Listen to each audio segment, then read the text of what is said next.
My starting point is that I stand in solidarity with democratic, left-wing and civil society Syrians who oppose both the Assad dictatorship, ISIS, all the other jihadists, and of course intervention by foreign powers, including the West, Russia, Iran and Hezbollah.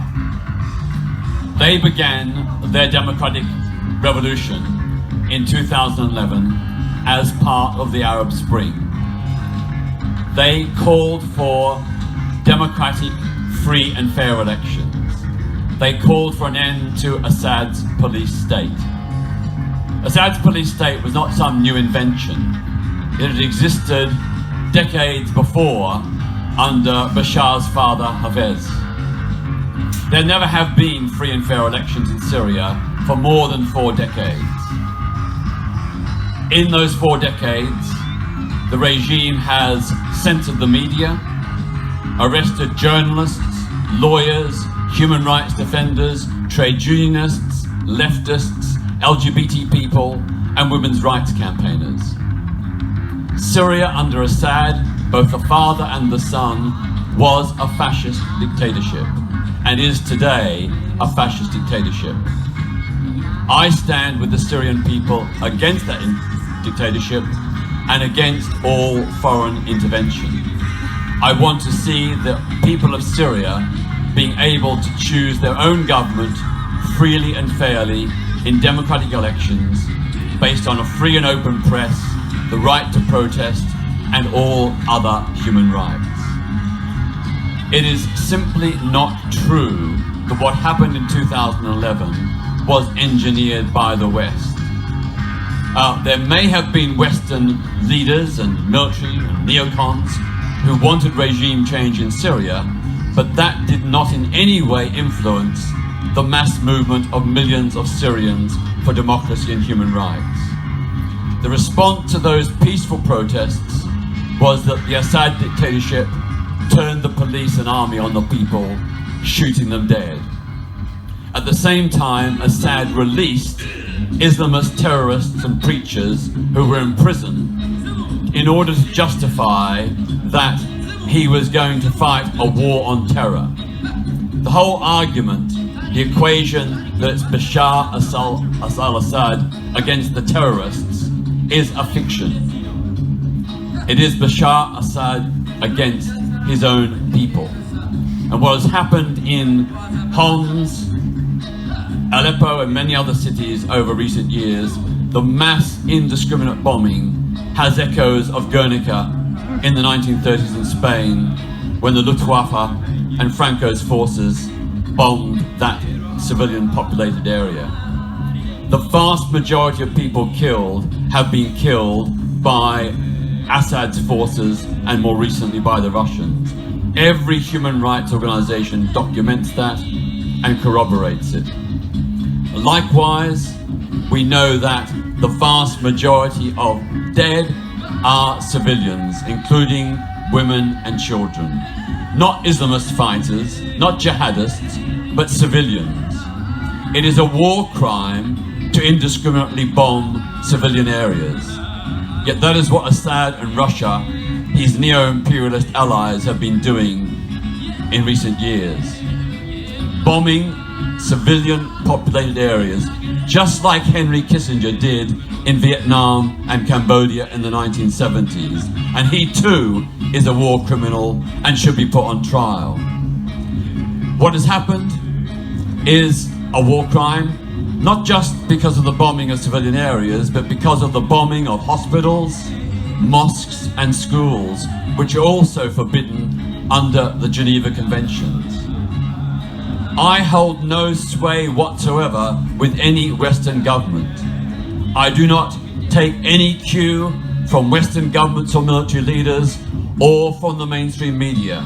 I listen solely to the democratic, left-wing and civil society activists inside Syria, of which there are still millions. In the non-Assad controlled areas, there are local coordinating committees, which are grassroots democratic organizations which run and provide local services, including utilities like water, social services, medical care, and so on. These people are doing what we would expect any progressive person to do. They are democrats, they are secularists, they are against Islamism and the terrorists. And indeed, in many of the areas which have been occupied by the various Islamist groups, you will know, or I hope you know, that the civilians, the Democrats in those communities, in their thousands, have turned out to protest not just against Assad, but also against the Islamists, to demand they get out of their communities, to stop their terror campaign. So, when approaching this whole issue, we must first and foremost stand with those people who stand for our values: democracy, secularism, and human rights. And millions of Syrians do exactly that. We should be supporting them. And I do not mean military intervention. It's very hard to support them, but at least we can give them moral support. And at least we should be providing humanitarian aid to civilians who are under siege. And when I say humanitarian aid, I mean food, medicine, clothing, and fuel in winter. What we could have done, it's probably now too late, what we could have done and what should have happened was that instead of any Western intervention, never mind Russia, Iran, and Hezbollah, instead of any Western intervention, what should have happened in 2012 when the terror campaign by Assad began, the United Nations should have agreed to a UN-mandated arms embargo, a UN-mandated series of civilian safe havens and humanitarian corridors, UN-mandated human rights monitors and observers, and UN peacekeepers, and backed up by a no-bomb zone to stop the indiscriminate bombing of civilian areas. Now, I would have supported that if it had come from the United Nations, but I would not support it if it was imposed by the West. And indeed, judging from the resolution on 377A just over a year or so ago, a majority of UN member states would have backed those proposals as well. Under the United Nations resolution, responsibility to protect, we do have a moral political duty to protect civilians who are being slaughtered. Not by military intervention, but by humanitarian aid and by using the vehicle of the United Nations to do those actions, and very importantly, to set up a serious peace process, a dialogue which must of course include the current Syrian regime, but also the other parties, and in particular, democratic, left-wing and civil society Syrians. That to me is the way to go. I don't know whether it would work, but I think we should try it. And it's certainly better than the fence sitting and looking the other way that's happening right now. No one in the past would have said, let's look the other way while black South Africans are suffering under apartheid or Chileans are suffering under the Pinochet dictatorship. We took a stand of solidarity with black South Africans and with democratic Chileans, and we should do the same with democratic, left-wing and civil society activists in Syria today. Thank you. Thank you, Peter. And now for the other Peter. The picture you have just heard bears no relation to the reality of the situation in Syria. It would be boring and not very productive for me to go through it point by point. But the picture that Peter had portrayed is a gross misrepresentation. The trouble all kicked off in 2011. Yes, there were some demonstrations, but within hours they were taken over by armed jihadis, Muslim Brotherhood fighters who had been preparing for the day for literally years. And very quickly after that, they were being supported by the Western powers. The US ambassador who actually shares the same surname as me and with whom I'm amazingly confused sometimes, Robert Ford, rushed up to Homs, where some demonstrations were taking place, to show solidarity and to demonstrate that the US was fully behind this move to unseat the government of Syria. Now, the government of Syria may not have been at that time an outstanding beacon of democracy or human rights, but show me any government in the Middle East that's better. We are very selective in our indignation. The way Syria was conducted before 2011 was no different to Jordan. It was better, definitely, than Saudi Arabia. And yet we say not a word about the internal conduct of these countries' affairs. After 2011, of course, the new situation, war. And under those conditions, there isn't a government in the world which will not defend itself. And under conditions of urban warfare, that war is always going to be ugly. Now, I want to read to you something from an Amnesty report on Syria. We visited 44 sites and interviewed 112 civilians. The attackers launched airstrikes on buildings full of civilians using wide area effect munitions. We found no information indicating that fighters were present. They used unguided mortars and unguided artillery. There's strong evidence that the attacks violated international law. People hiding in basements were terrified. Hundreds were killed and thousands injured. Horrifying, yes? Shocking, yes? This is the Amnesty International report on what we, the International Coalition, did in Raqqa, in the city of Raqqa, only months ago. Urban warfare is terrible. Whoever is conducting it, there's always going to be many civilians tragically killed and suffering. But one thing we can do is not make it worse. And we, the West, including Britain, have been making it worse for the last 7 years. We have been supporting the jihadis who took over from these mythical Democrats who were like snowflakes in the Middle East sun. If Assad was removed today, I'd like to challenge Peter to say what he thinks would happen if Assad were to step down tomorrow. Let us be practical here. We are where we are. If Assad were to go, there would be a bloodbath that would make the killing to date look like a picnic. The first thing that would happen would be a genocide of the Alawite and Christian peoples, those who have not already fled, because they have been ethnically cleansed from the areas controlled by the jihadis. Fortunately, today, 80% of the population of Syria live in areas controlled by the government without any problems. There have been many local reconciliations. And on this point, perhaps there is an area of convergence with Peter, because locally there is, even today, a surprising amount of local grassroots democracy. Many of the fighters, the opposition fighters who have surrendered, have actually joined the local security forces.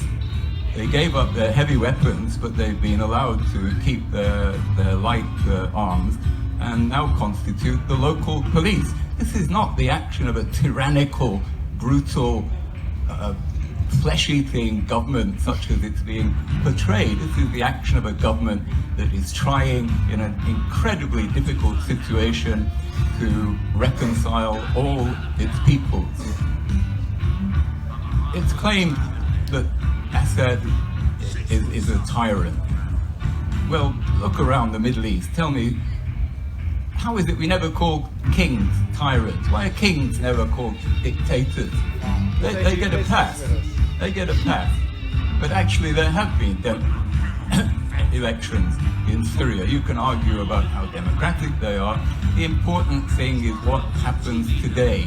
We are where we are. There's really not much point recriminating over the past, over what things were like in 2011. We are where we are.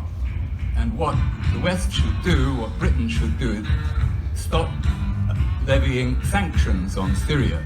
This is the first very basic thing that would help all Syrians.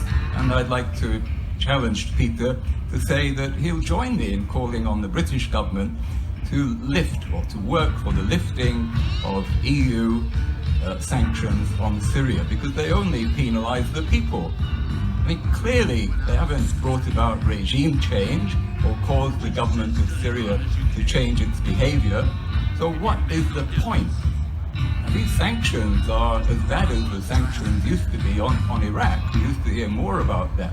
You don't hear about the Syrian sanctions, but believe me, they have brought the Syrian economy to its knees. Sanctions make it impossible to do trade in dollars. In the Middle East, this makes trade virtually impossible and forces trade into black market channels, pushing prices up. It's very difficult to bring medical prostheses into Syria because of sanctions. This is clearly a neutral act that everybody of good faith should be supporting. Secondly, we should stop standing in the way of international aid for the reconstruction of Syria. This is what the Americans are pushing at the moment. No way can there be any international aid until there is a political settlement that we, the Americans, the West, accept. They conditionalize it. Do they care about the suffering of the Syrian people in the meanwhile? Do they help? Anybody who sincerely wants peace and an end to suffering in Syria will support these two acts. Stop sanctions, support international assistance, stop giving propaganda support, practical support to the so-called rebels. This would be a good start. Stop making things worse. There are more constructive actions we could take, but I think my time is running out. We'll come back to that.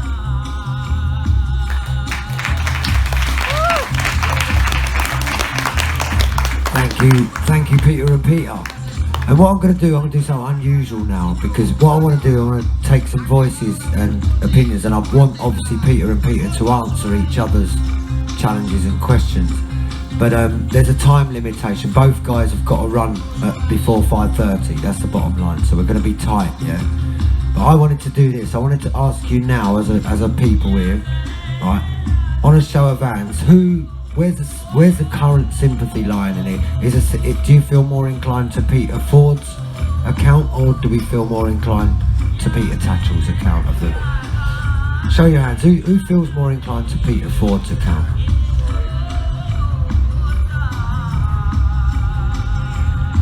And who feels more inclined to Peter Tatchell's account? Oh, who's undecided? No, I was doing that for a reason, because I want to bring some people in now, but I want to do it equally. I don't want a load of people on one side.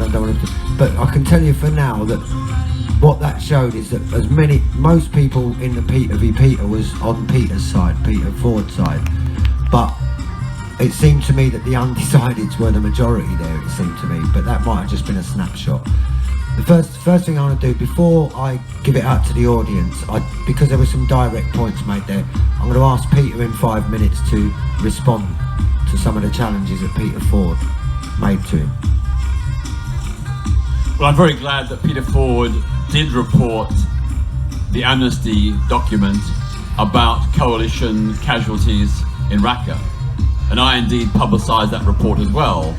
The so-called liberation of Raqqa was a war crime because it also involved the indiscriminate bombing of civilian areas.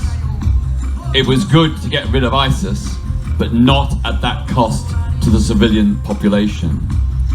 But what I find strange is that Peter has not cited any of the other Amnesty reports, or the reports from Human Rights Watch, or from the dozens of other human rights organizations who have documented the mass killing of peaceful protesters by the Syrian regime. We know that roughly 500,000 civilians have been killed, 90% or more by Assad and Russia. Over 1.5 million wounded and over 12 million displaced. By any standards, these are monstrous crimes against humanity.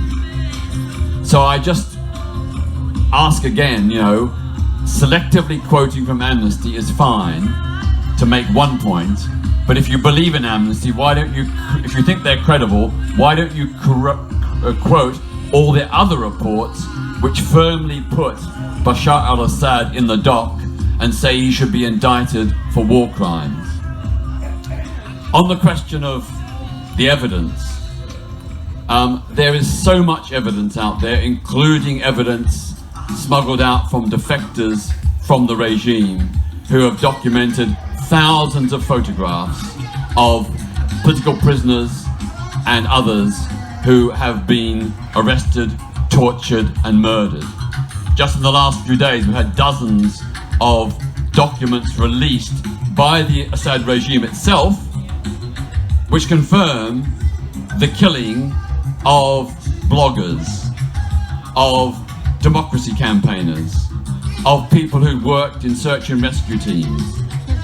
This is unconscionable, and this is a regime that's not afraid to admit, apparently, its heinous crimes.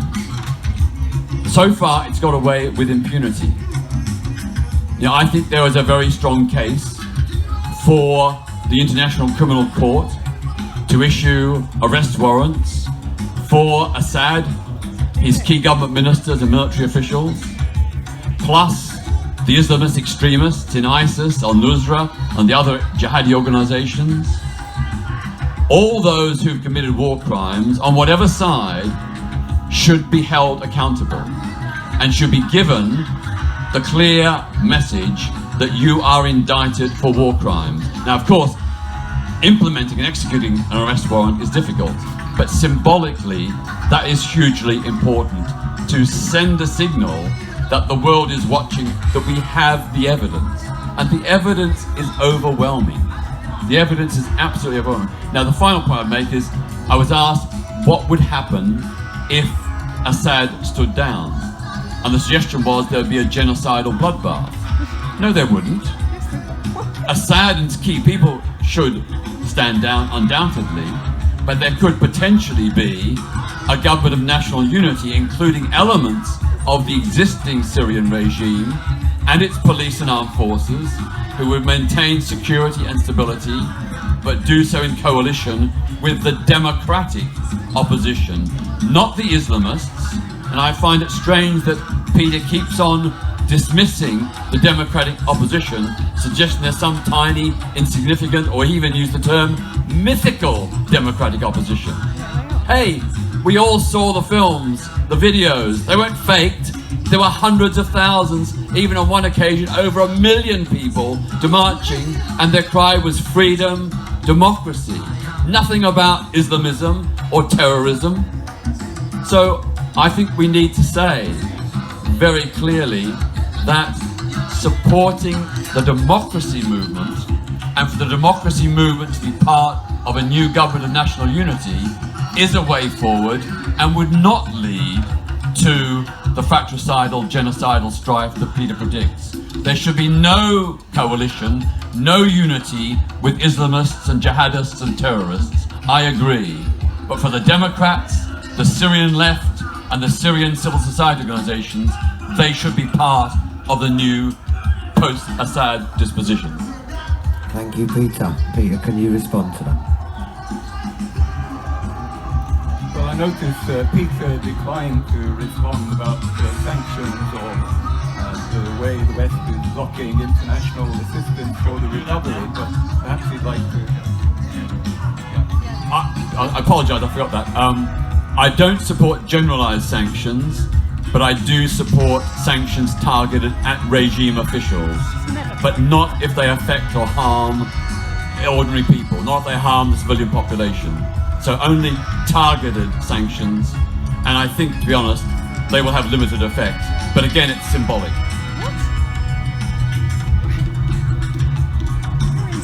Well, Peter, you can have your own opinions, but you can't have your own facts. And you stated that 500,000 civilians have been...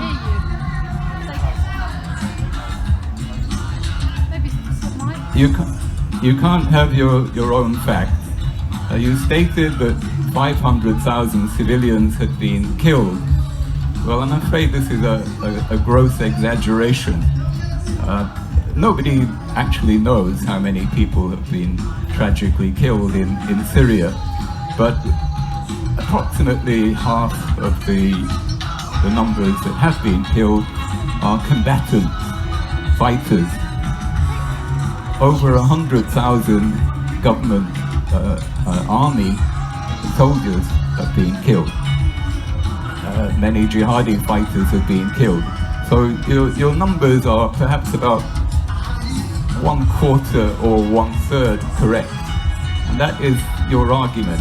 You're about 1/3 correct and 2/3 completely wrong. So let's get the facts straight.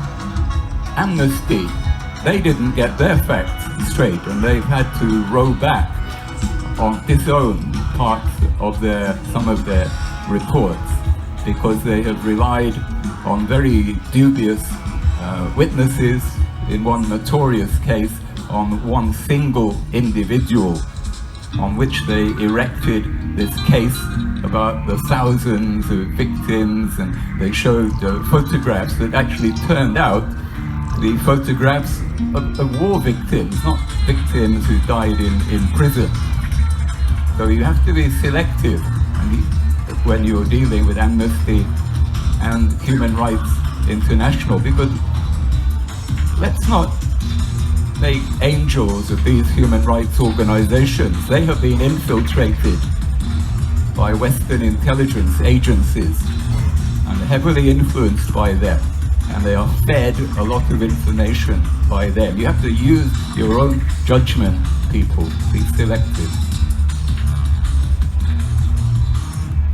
Okay, I'm going to open it up now for some contributions from the audience, and I'm aware of the fact that in the audience we've got an MP here who might be able to share a bit of a sort of parliamentary take on this issue, or on your own, Chris, as well as I know we've got Vanessa Beeley here, who's actually been on the ground in Syria, in Aleppo and other places. So I'm going to open it up, but I'm going to ask people to keep it to 2 minutes, yeah? Your contributions to 2 minutes. Can others, if anyone wants to say anything, can we go?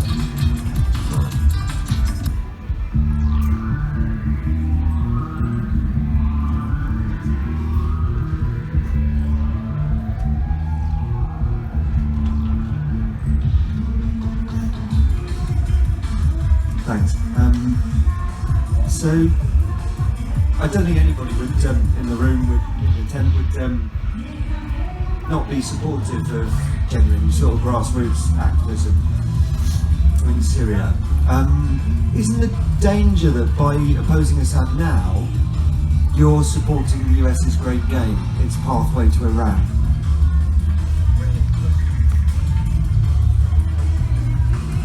I'm not interested in the US game plan, and I oppose it. All I'm interested in is the democratic left-wing and civil society activists in Syria. I listen to them and them alone, and they have a just cause. In the same way that black Africans struggling against apartheid had a just cause, the Spanish people struggling against Franco had a just cause, the Chilean people struggling against Pinochet had a just cause. So whatever the US game plan is, and they may have a game plan, they may have a game plan, but I don't care about it. I'm not interested. I don't support it. I oppose it. Look at Iraq. Can I ask you something, Peter? if you have an objective which is democracy in Syria and you want to support democratic activists, but their allies are Satan, if you know what I mean. If there was a really bad force that was supporting that aim that you had for their own tactical reasons, wouldn't that make you think, well, I support the Syrian objective of the Democrats, but their allies have got a much more wicked agenda, which if I lend support despite them being there, the danger is that you lend support to the wicked agenda? Well, the Syrian Democrats have no allies with al-Nusra, ISIS or any other Islamists. The Syrian Democrats oppose the Islamist extremists with the same ferocity that they oppose Assad. And as I mentioned, in many of the areas where the Islamists do have influence, there have been mass protests organized by Syrian Democrats, left-wingers and civil society activists against those Islamists. So the idea that they are somehow together is a complete fiction and a deep slur on the integrity of those very brave Syrians who share exactly our human rights and democracy values.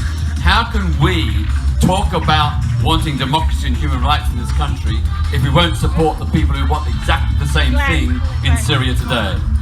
Sorry, Peter, I was talking about the Americans and the British, not the jihadis. Well, I don't support the Americans and the British. I don't support the Americans and British. I support the Syrian Democrats, left-wingers and civil society activists. I've said it umpteen times. Peter, I'd really like to know where you've spoken to these magical left-wing democratic activists. Have you spoken to them in Syria or have you spoken to them outside Syria? I've spoken to them via Skype and other places here. So you haven't visited these areas where these wonderful left-wing democratic activists are working? I didn't visit apartheid South Africa. I didn't need to visit. Can you just answer the question? Let me answer. It's a simple question. No. Answer the question. I said Did you visit the areas where they're active? Can you let me speak? I said I did not visit apartheid South Africa, but I knew from the information I received from activists there what apartheid was doing, and I stood in solidarity with black and white South Africans struggling against apartheid in the same way that I stand in solidarity with democratic left-wing and civil society Syrians. Okay, so you haven't visited Syria. Can I actually demonstrate to you the research from somebody that you claimed had done no research, somebody who bothered to go to the areas that were occupied by your so-called civil society democratic activists? And I'm going to keep this very brief, but in East Aleppo, would you consider the local councils to be a part of that democratic organisation in East Aleppo? Simple answer, yes or no. I'm not going to play your game because yesterday... Do you consider the local councils to be part of the civil society? Yesterday, I tried to have a dialogue with you, and 5 times you made fabricated allegations against me. They weren't so I'm not going to dialogue with you. Fabricated. I'm not going to dialogue. Prove which part of what I said to you was fabricated afterwards, not now, because I want to get to this point. The civil society that you talk about, for example, in East Aleppo, the local councils who run the local medical centres, who control the Free Syrian Police that I would presume you are considering as part of that civil society activism. Let me explain something to you. The local councils in the terrorist-held areas, so for example Idlib, East Aleppo, Eastern Ghouta, are financed indirectly by the British government via their intermediaries such as Integrity Consulting and Adam Smith International, as was exposed by the BBC Panorama programme regarding the Free Syrian Police acting in Idlib. BBC Panorama made it very clear that those civil rights activists cannot operate without the control of the jihadist elements there. But let me come back to the local councils that controlled all of civil society in occupied East Aleppo.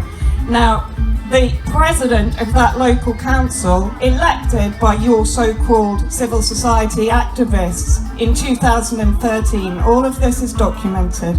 was a man called Abdulaziz Maghribi.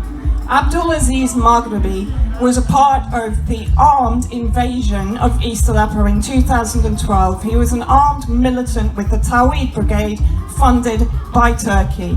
In 2013, he was elected as an armed militant to head up the British-funded local council's shadow state in East Aleppo, designed to distract away from the Syrian government that has the majority of support of the Syrian people, and that has been documented throughout this war by mainstream journalists such as Rana Abazeed of Time magazine and Jonathan Steele of The Guardian. I'm sure you know him. Abdulaziz Maghribi in 2013, as president of that local council, became a leader of Nusra Front and a member of Abu Amara, one of the most vicious jihadi gangs in that area. At the same time, he established the White Helmets in East Aleppo. And you talk about freedom and democracy being the chant of the protesters in the beginning, but you omit, and in fact what you're doing is portraying the Western version of the revolution, not the Syrian version, because Syrians will tell you what they heard was Alawites to the grave and Christians to Beirut. But you omit that element from your rhetoric. And I hope that you will stand by the statement that you made yesterday that there should be an independent inquiry into the White Helmets' atrocities against Syrian people. Thank you.